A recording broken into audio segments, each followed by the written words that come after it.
go. First thing we're gonna do is turn on our mic. Anyway, getting these ready some days. Some days I'm right on top of it. Some days I'm running around like a chicken with my head cut off. So we're gonna start with the sweet one. And we're going to do that because this one actually needs refrigeration generally to take its shape. So we are going to do that one first. But we're going to start with a block of cream cheese. When I went to pull out the cream cheese for all of these, one of the three that I was going to use today had been used. I didn't know there were only 3 left, and neither did my family. They didn't know I was going to use all 3 of these. So I'm going to give them a little grace on that one. Not mad at anybody. Let's put it that way. So I'm going to grab this for my trash. Like I said, not quite as ready as I normally am. And a lot of times when I'm doing something like this one, I will use a mixer, and I might need to grab my mixer a little bit later. Either my hand mixer or my KitchenAid. Not sure. We'll see. We'll see when we get there. So to get started, I'm just going to use a spoon. And I'm going to work this pineapple into the cream cheese. Easy enough. And as we get going, it'll get more incorporated in there. If you're a person who likes ASMR, you're not going to get a lot of it from me. Kind of grosses me out, to be honest. And if you're here watching, let me know where you're watching from. This is something I learned about from my British friends, and it is called golden syrup, and I love it. It's so good. You can use honey. I happen to prefer golden syrup in most of the things that I make. So I'm going to add a little golden syrup to that. I'm going to add just a tad of vanilla bean paste. And the thing about it is I have a recipe that I will put up in the next week that you guys can definitely use. But I eyeball so many things because I've been cooking for, let's see, I will be 63 tomorrow. And I can eyeball a lot of things. And it was funny because my husband was like, sure you can. And the one day I said, all right, tell me, give me a measurement of something. And he said, give me half a teaspoon of salt. And I put it in my hand and I handed it to him. And we got it, or actually I put it in my hand, and then he got out half a teaspoon, and I was like almost dead on. It's just something, when you do it all the time, you kind of get an eye for things. And so there's this little buddy. And then I'm going to use about a half a cup. I don't mind if I go a little over half a cup of cranberries. And we're going to chop those up. I love this thing. I will put a link in. If anybody's interested, I can put a link in that in the description for that. And you're just supposed to rough chop these. It doesn't have to be like super fine or anything, because you're going to put half of them in your cheese ball, and you're going to put half of them, we're going to roll it in that. So again, if you're here and you want to tell me what part of the world are you watching from, I would love to know. I am in the Eastern time zone, which is the easternmost quarter of the United States. And I love it when people let me know where they're from, especially if we can talk recipes, we can talk food, we can talk, have you ever had these things before? Because, until I started following some British creators, I had never had golden syrup. And now I have. So And I love that. I love sharing that kind of stuff with other people. Okay, I'm going to put that to the side, and then I'm going to get out some pistachios. And let's see here. I need about, calls for a quarter of a cup, and I'm going to go a little bit more because I like the nuts. So, hi Adele, where are you calling? Where are you calling from? Where are you watching from? I'd love to know. Again, I'm in the easternmost quarter of the United States. I live in what we call the Midwest. So, and we are making cheese balls today. I'm starting with the sweet one. Just doing a nice little chop on those. I'm going to toss those. I'm doing a cranberry. It's a cranberry pistachio sweet cheese ball. It has a little bit of crushed pineapple in it, and cream cheese, and some golden syrup, cinnamon, and ginger, and a little bit of vanilla. So I'm going to add some of that in just to give that middle part body. And I didn't have a full block of cream cheese for this, which is, for us, that's 8 ounces worth.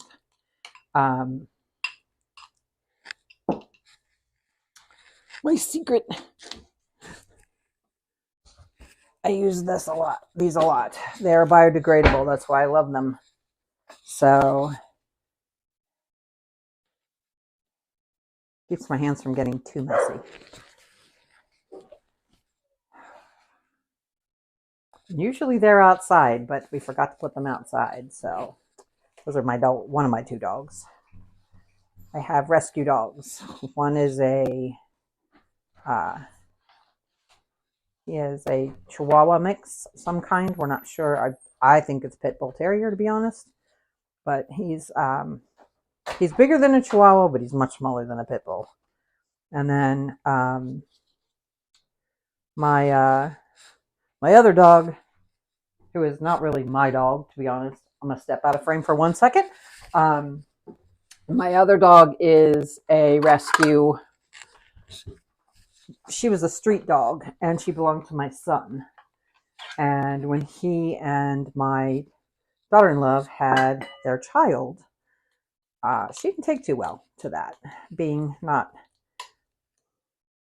her life changed. She went from being a princess that was on the princess on the couch to having a place in the basement to sleep. And it didn't go over real well. So that's how we ended up with her, because they didn't want to get rid of her. If you returned a stray like that around here, they generally don't get another chance at adoption. So that was the thing they were most concerned about. So we offered to take her. And she's a pretty good dog, to be honest. She's a bit of a chow hound, but she was on the street and pretty much starving for the first year of her life. So it's to be expected, to be honest. And we've had enough rescues that we understand they have quirks. They're a little weird sometimes. So we kind of take most of that in stride. As long as they're not aggressive, that's the thing. And that's what happened when my granddaughter was a baby. She nipped at her, and that was not acceptable. So anyway, so they get to see her, and they love her, and we take care of her for them. So there you go. That's cheese ball number 1. That's our cranberry, pistachio, and pineapple cheese ball. You can eat that with some gluten-free cookies, like a shortbread type cookie. And I'm going to wash these real quick so I can use them again.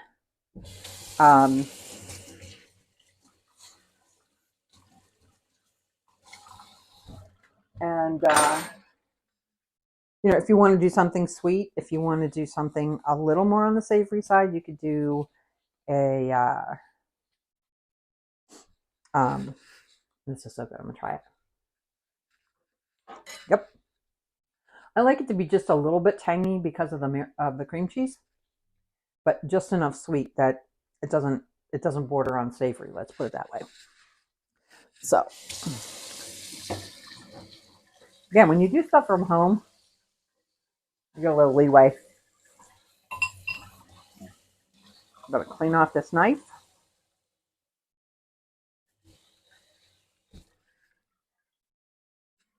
And go like that. And then we're going to wipe this off so we can use it again as well.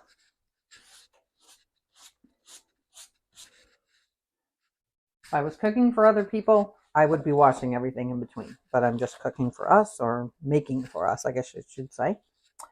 So next thing we're going to do is we're going to make pimento cheese, which you can mess with the thickness of that with how much cheese or how much mayonnaise you put in it. I'm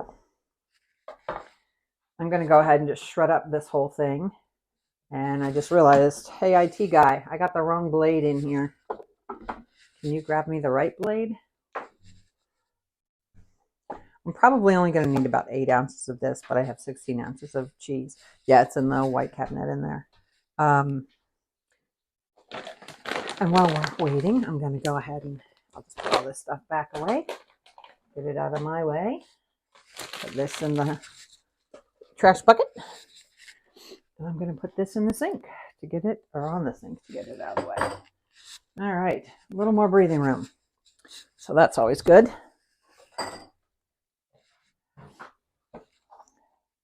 And this one's probably going to be our biggest cheese ball. So I don't know, those bowls look about the same. I'll put it in that bowl. All right. So while we're waiting to shred the cheese, I'm going to put the... And will you bring the mixer? It's on the bottom shelf while you're at it. Okay, so the cream cheese goes in. And then we're going to do some mayonnaise. About 1/4 cup, maybe a little less.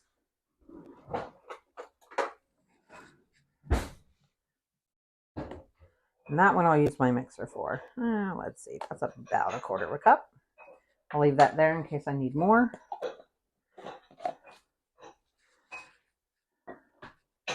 And then we're going to add some onion powder.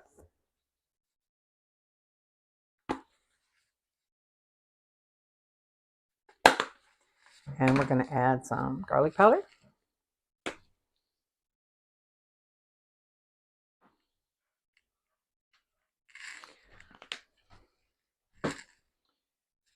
Thank you, sir.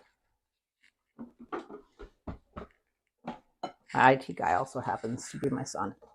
So he helps me out on these things because we're still learning. We're about 4 weeks into starting to do live videos. And we love it, but we're still learning to do it well. And then, oh, I forgot. I gotta drain something. I gotta drain these. I'm gonna pull this out.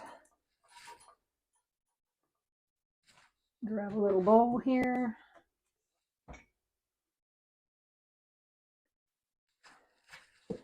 And we're gonna pour in our pimentos and let them drain for a minute. We're just gonna use the entire half a jar there.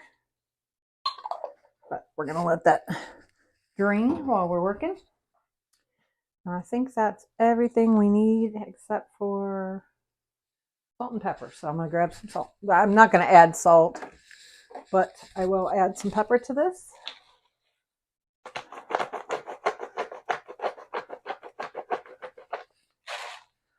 Now, my brother, this is his recipe, and I do want to make sure I give them a shout out. Today is my brother and his husband's anniversary.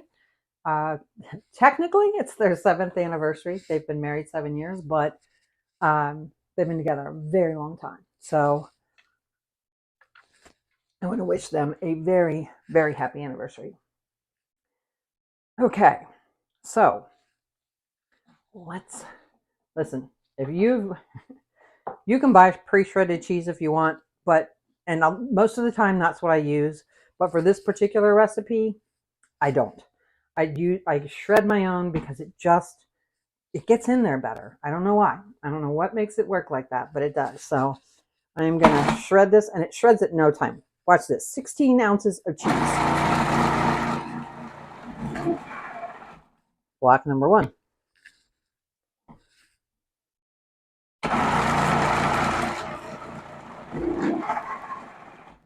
Block number 2.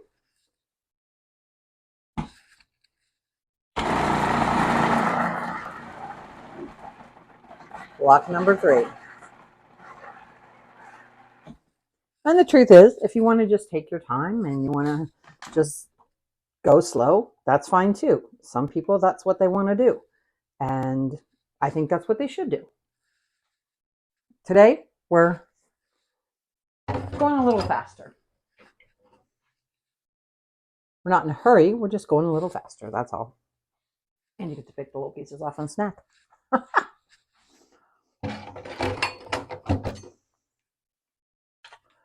So, anyway, if you're having a good time and you're here, let me know where you're from.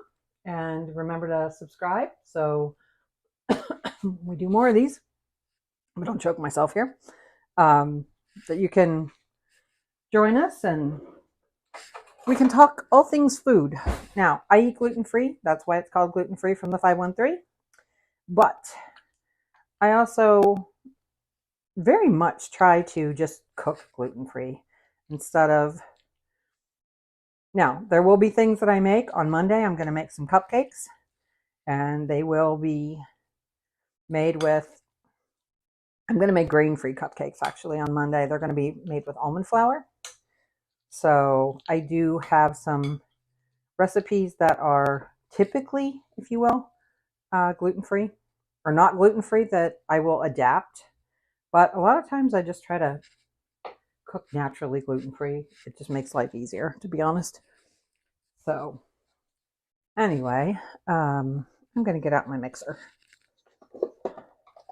because it will just give me a better product. So, hey, Bob from Nashville, you're just right down the road from me. I'm in Cincinnati, so I'm in southwest Ohio, just a few hours up the road from you guys.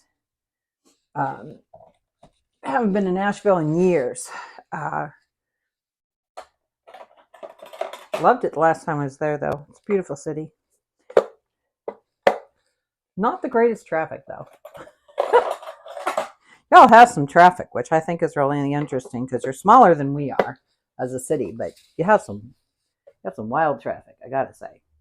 So I do not use this very often, so let's see here. All right.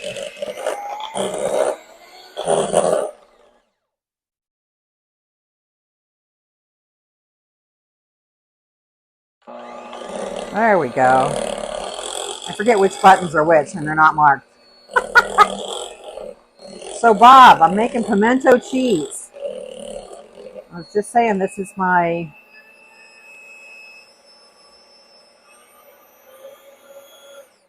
This is my brother's recipe. And today is his anniversary. And his husband was raised in North Carolina. So this is this is dedicated to the two of them. So we've got throwing in our pimentos here. It's going to be a little loose because we didn't leave them drain for that long. So now, a lot of people in the South, oh, that's funny.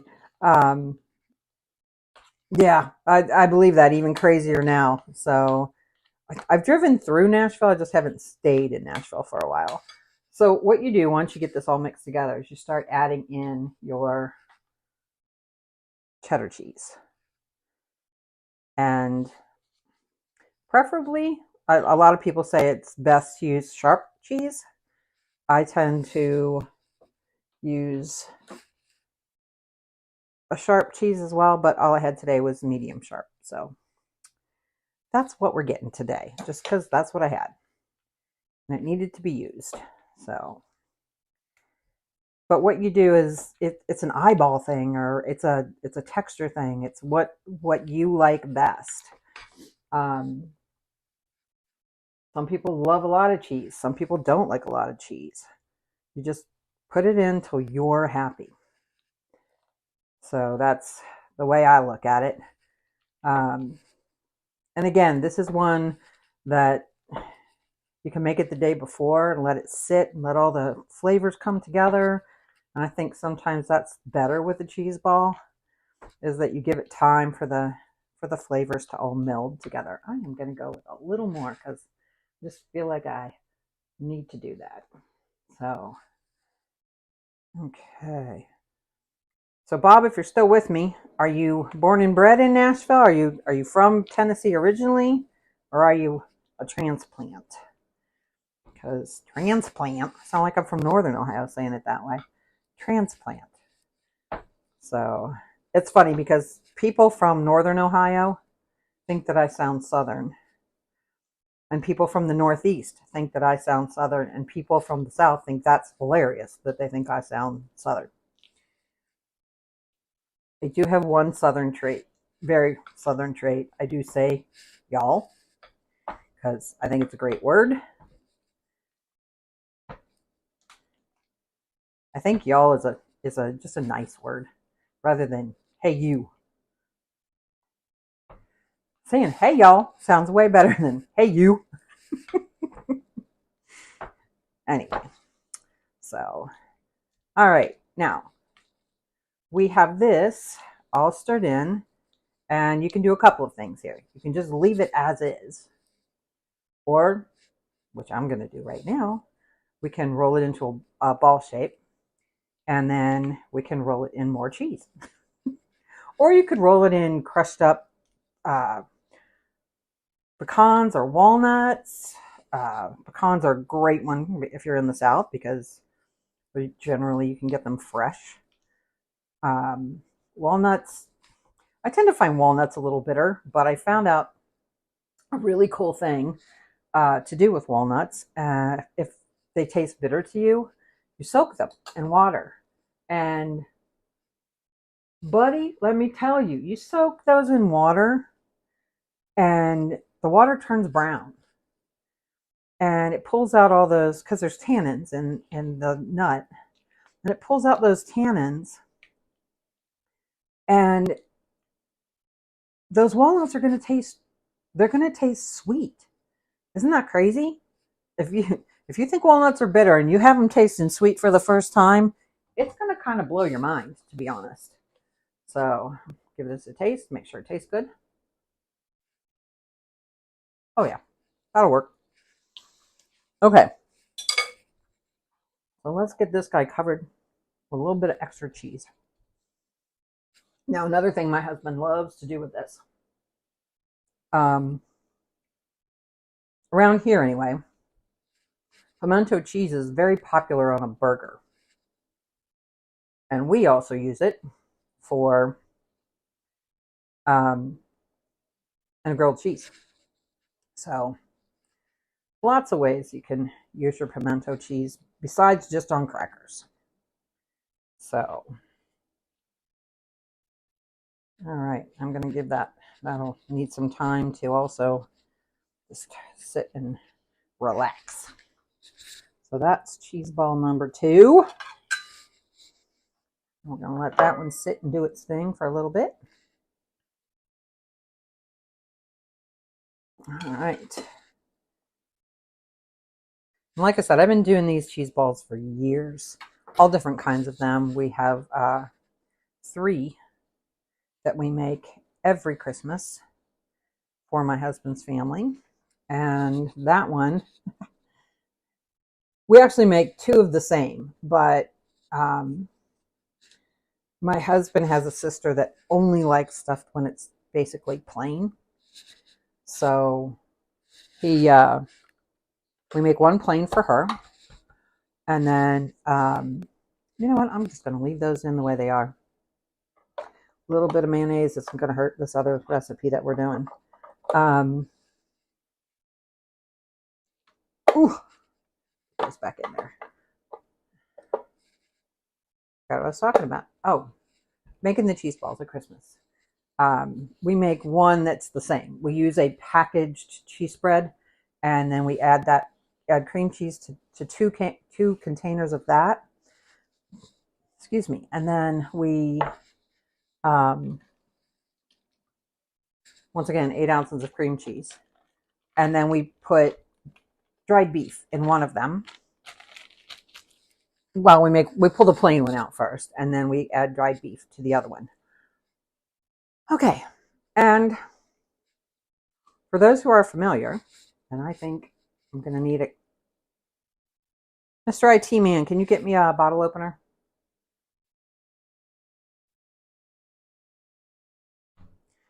I might be able to do this with a knife, but I'd rather not. Underneath the, right there with the little red things on it. Yeah. It's old, but it still works. This was my husband's grandmother's, but still around because that woman was wonderful to us. We actually lived in her house after she passed away for about 8 years. All right. Thank you, sir.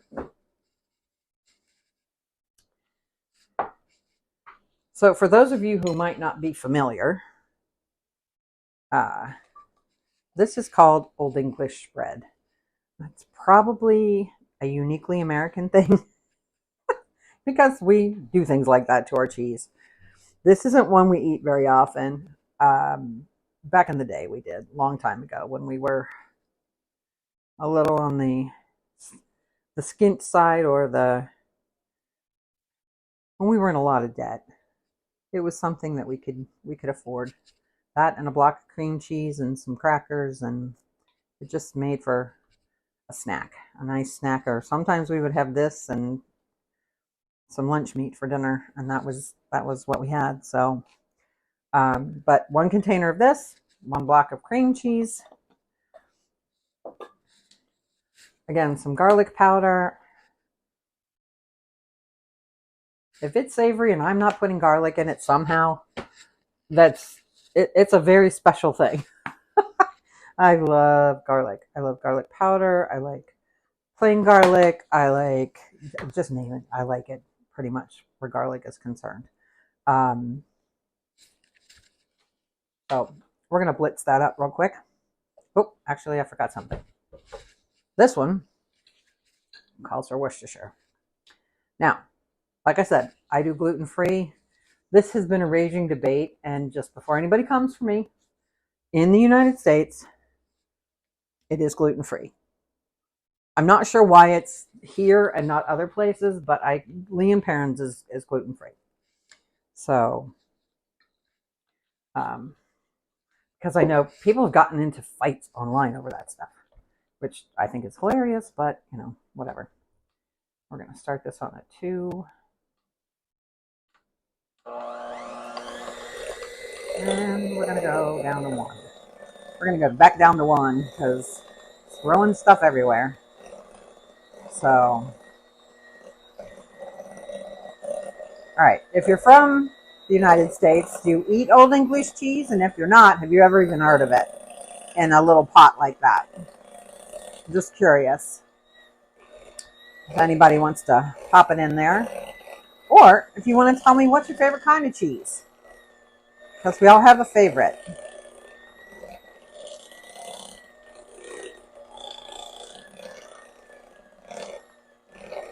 At least if you're not lactose free, you do. Maybe even if you are lactose free, you might have a lactose free cheese that you like. Okay, I'm going to turn this up just a tad. Make sure this is all mixed in.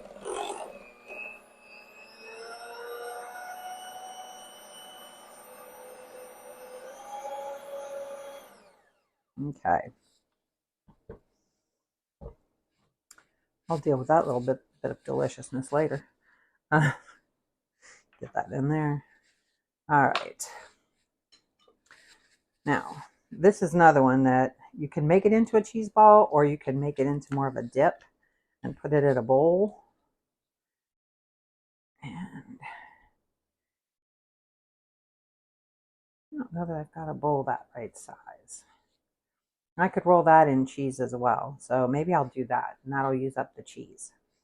But to this one, after I stir it in, one of the things we used to eat this on all the time, I used to buy everything bagels, and then I would quarter them. And so each half would get quartered. So it'd be 8 pieces per bagel. And I do have a gluten-free everything bagel that I have frozen in the fridge that I will use, but we generally don't eat the bagels like that anymore. So I'm going to stir a little bit of this in, which I should have done before I shaped it. But I'm going to stir that in, and then I'm going to reshape it.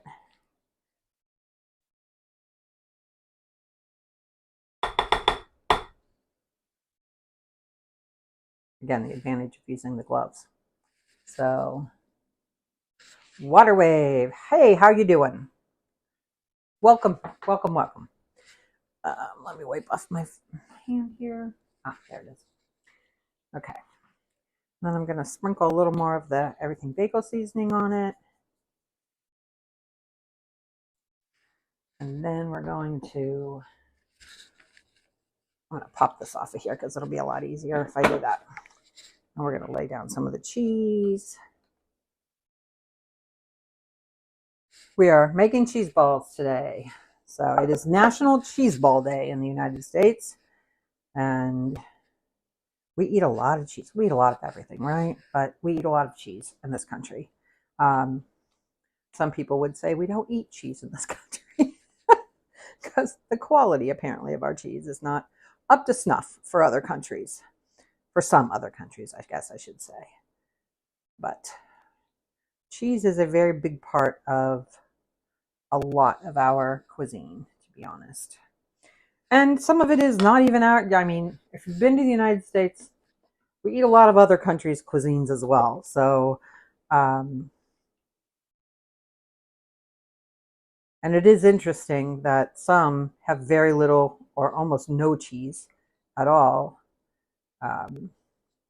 But for people like me who don't eat gluten, everybody's got gluten. I actually had thought about doing a series of recipes like the national dishes of different countries, and so many of them have wheat in it. It would be such a monumental thing to try to adapt all those recipes. I'm not sure I could do it, to be honest. I'm pretty good, but I'm not sure I'm that good, to be honest. But I'm sure I could find something that was gluten-free from just about every country. That would probably end up being something rice-based, to be honest, because that's what I was finding, is that if it didn't have gluten, it was rice-based. So, and I have a husband who's not real fond of rice, so we don't do a lot of rice in this family. Now, my son and I could eat it every day, but my husband is not the biggest fan. Something about the texture bothers him. So, anyway, a bit of a mess here, which it always is when we're done, isn't it? But I also want to share one little hack before we go. I'll clean this all up in a minute. But one of the things, I learned this years ago, and this is one of my favorite hacks in the world. If you are a person who is forever throwing out celery, this is a great hack. This is foil, basic aluminum foil. This celery is almost 2 weeks old. Look at that. Look at that. This will help you keep your celery for much, much longer. So, I'm going to cut some little pieces off, not very big, because I'm going to just cut all the way across, just like that. And then you can reuse the foil. Gluten, what it does to my body is it makes my stomach very, very sick. And it just rips up my digestive system. It also causes inflammation in my body, and I didn't realize how much until I quit eating it. And then one day I stood up out of bed in the morning, and I used to have to do, I call it recalculating. If you've got arthritis or something like that, and I thought that's what I had. When you stand up, you sometimes have to let your body settle. And I stood up and I had no pain in my knees, my ankles, or my hips. And I took a step and there was no pain. Where I used to have like shooting pains up my legs for the first like 10 steps. When I quit eating gluten, gone. Never had it again. So, and I know it was the gluten because it used to just make me feel bloated. And then I stopped eating it and I lost the pain and I ate it again a few more times. And all of that came back, raging back. I mean, my knees were burning. Quit eating it. 3 days later, it was all gone again. So, you know, you can't argue with those kind of results, right? So, anyway, and I'm not celiac. I've been checked for it. I've had the blood test. I've had the allergy test. The allergy tests weren't valid because I hadn't eaten any gluten. But the blood test is valid, and I do not have the markers for celiac. But I just feel like a different person when I don't eat it, so I don't. Um, oh, yes, I would love to explore India someday. That is, and I think more than me, I think my husband would love to come to India. He, one of the things, one of the things about me, if you notice when I cook, I don't add a lot of spicy to it. So my husband would be like up for trying a vindaloo. I don't even want to be in the same room with that. When people say, you know, spicy 1 to 5, I tell them 0. So, but yes, I think it would be awesome. My kids grew up with a lot of friends who are Indian, and I would love to see where their parents came from. So this is the sweet one with the pistachios and the cranberries. Um, Happy to share, Janet. It is one of those. It's a weird thing, man. It's everybody's got something. That's my thing, and I don't tell everybody not to eat gluten because trust me, if I could eat it, I would. It's just easier, you know.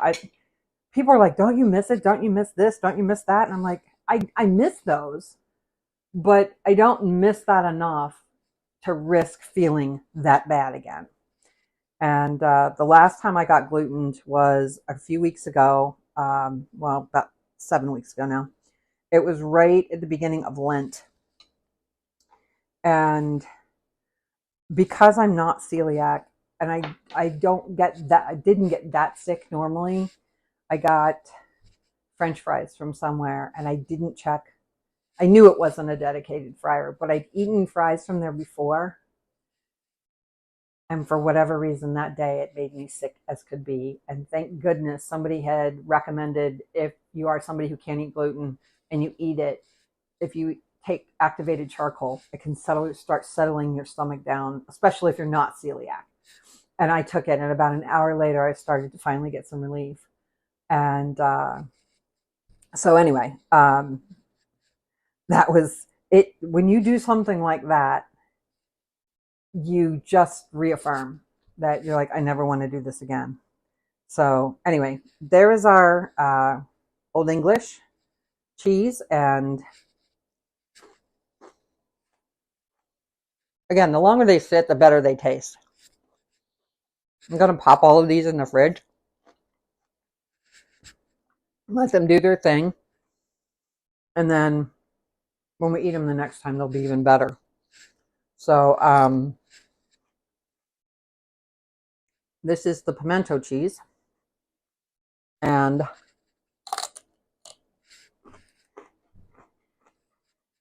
again, so good. I thank my brother for this. I wish them a happy anniversary again. And for a little bit of sweetness, we go with the cranberry and pistachio. Mm. It's a great little sweet bite. I'd never really had, I can't really think of any sweet cheese balls I had before I tried this one, and it's so good. But we will be back on Monday. We do take the weekends off. Tomorrow's my birthday. So we're going to have a little bit of a birthday weekend. And I will be back on Monday, which is Lima Bean Appreciation Day, believe it or not. And we're going to make some really delicious food with lima beans. And it is National Pineapple Upside Down Cake Day. So we're going to make ourselves some gluten-free pineapple upside down cupcakes. So thank you for the cheers and all that. And thank you guys for being here. I've had a great time. I hope you've learned something. I'll pop the recipes for these cheese balls into the description, and wish you all a happy weekend. And I'll see you all on Monday for making some lima bean meals.